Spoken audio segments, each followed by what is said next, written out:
Hola, ¿qué tal? Espero todos estén bien. Mi nombre es David Israel Franco Serralde. Soy estudiante de Matemáticas Aplicadas en la Facultad de Ciencias de la UNAM.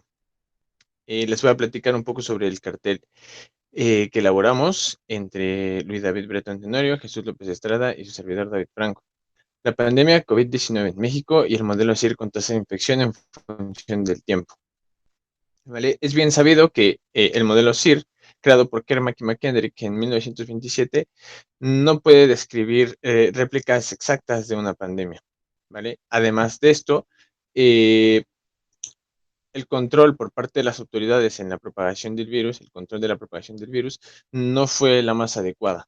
¿Vale? Esto debido a que se consideró una tasa de infección constante, siendo que las medidas de sanidad cambiaban semana a semana. Y es por esta razón que se sugiere usar un modelo CIR con una tasa de infección variable. El objetivo de este trabajo es encontrar la tasa de infección que mejor replique los datos oficiales presentados por las autoridades, en especial Secretaría de Salud, de la pandemia aquí en México. En el cartel se puede apreciar un modelo CIR con tasa variable. Este consta de tres ecuaciones diferenciales ordinarias. eh, donde S son los individuos susceptibles, las personas que pueden pescar la enfermedad, y son los infectados, son personas que portan la enfermedad y pueden contagiar a más, y R son las personas que bien se recuperan y adquieren inmunidad o fallecen. Los parámetros alfa de t y mu son las tasas de infección y recuperación. Alfa de t la podemos entender como la tasa de infección per cápita y a 1 sobre mu podemos interpretarlo como el tiempo de recuperación esperado para cada individuo. Aquí presento una gráfica de los datos oficiales sobre los infectados acumulados a lo largo del transcurso de la pandemia. Nosotros empezamos a tomar los datos desde el día 25 de marzo hasta eh, el julio del año actual, del año en curso, de 2021. Lo que se quiere es, como ya mencioné, obtener una tasa de infección alfa de t que varíe con el tiempo, de manera que el modelo CIR replique estos datos que son presentados por parte del gobierno. Con esta información, lo que podemos hacer es medir un poco la efectividad de las medidas de sanidad que se tomaron por parte de las autoridades. Hablando un poco sobre el modelo CIR, el modelo CIR clásico trabaja bajo ciertos supuestos. Uno de ellos es que solo una parte de la población es contagiosa por la infección. Todas las personas tienen, perdón, la población es lo suficientemente grande. La población además se supone constante mientras se realiza el estudio, es decir, que se desprecian movimientos migratorios, nacimientos y fallecimientos. Además, los infectados, la parte infectada, sigue la ley de acción de masas. Bajo estos supuestos y considerando que la cantidad de recuperados en un periodo de tiempo delta t lo suficientemente pequeño es proporcional a la cantidad de infectados al inicio del periodo, se tiene que el cambio en los recuperados respecto al tiempo es igual a nuestra tasa de recuperación por la cantidad de infectados. Además, bajo el supuesto de que el incremento en los infectados se rige por la ley de acción de masa, se tiene que el cambio en los infectados en el tiempo va a ser igual a nuestra tasa de infección por multiplicado por la interacción que existe entre susceptibles e infectados. Esto menos la cantidad de recuperados al inicio de este periodo. La población es considerada constante además, por lo que en un periodo de tiempo del T pequeño se va a tener también que el cambio en las personas susceptibles va a ser igual a menos nuestra tasa de infección por las interacciones entre susceptibles e infectados. Además, suponiendo que las medidas preventivas eh, modifican la constante de proporcionalidad de la ley de acción de masa, se va a tener que la tasa de infectados respecto al tiempo es igual a nuestra tasa de infección multiplicada, nuestra tasa de infección variable, alfa de t, multiplicada por SI menos la cantidad de recuperados.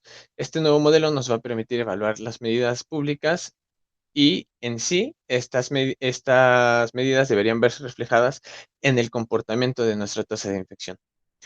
Podemos apreciar dos imágenes correspondientes a un modelo CIR clásico con una tasa de infección constante y un modelo CIR con tasa variable. Eh, la tasa variable y el modelo CIR con la tasa de infección variable respectivamente. Bien, ahora, ¿cómo abordamos el problema?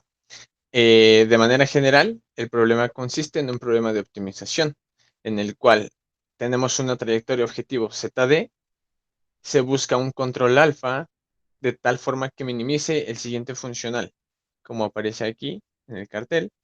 Este funcional es el que nosotros queremos minimizar y en el cual y de t alfa y y0 es la solución del problema de Cauchy formado por este sistema de ecuaciones diferenciales. Tenemos que B de RN-RM es lineal además.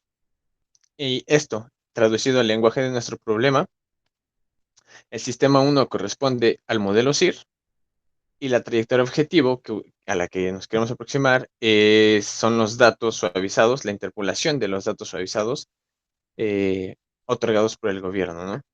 Y alfa, pues es nuestra tasa de infección a determinar. También se tiene que B de Y son los casos de infectados acumulados, es decir, I más R. Se requiere el cálculo de gradiente de nuestro funcional, pues vamos a utilizar método de descenso de gradiente para minimizar este problema, para obtener el mínimo. Y usando el método de Lagrangiano, se tiene que nuestro gradiente va a ser igual a esta expresión de aquí, en donde y de t alfa y y0 es solución a nuestro problema primal, es decir, nuestro modelo CIR. Y P de t es el dual de este modelo CIR, ¿vale? El dual está determinado por el siguiente sistema que aparece aquí abajo, este de aquí, y ambos sistemas, primal y dual, se toman sobre el intervalo 0t. Bien, ahora explicando un poco el método de gradiente que se usó, como primer paso se va a tomar una función inicial alfa 0 y un pequeño tamaño de paso S0 positivo. Se va a obtener como segundo paso el descenso óptimo, el tamaño de descenso óptimo, el cual va a estar determinado por la siguiente expresión. Esta de aquí.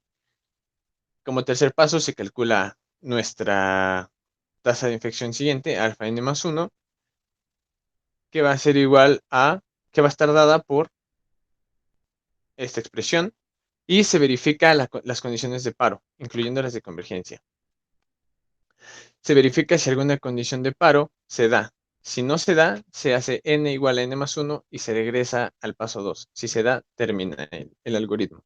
En nuestro caso, los criterios de convergencia escogidos fueron parar si el tamaño de paso Sn es menor que una cierta tolerancia, donde la tolerancia es un número positivo, pequeño, pero mayor, muy pequeño, perdón.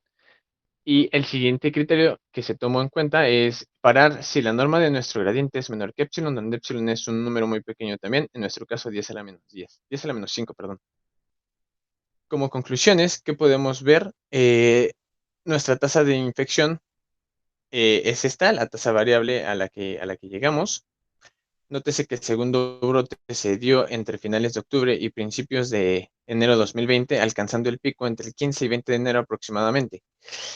Y notemos también que a principios de la pandemia es cuando la tasa de infección fue más grande. Además, recordemos, por estas fechas es cuando se declara semáforo rojo, por lo menos aquí en la Ciudad de México. Esto quiere decir que este semáforo rojo sí afecta de manera directa, sí afectó el comportamiento de la pandemia, disminuyendo la tasa de infección y por ende disminuyendo los contagios. Además, en la imagen de al lado se ve que nuestra aproximación estuvo bastante bien, fue bastante precisa, a excepción del último tramo.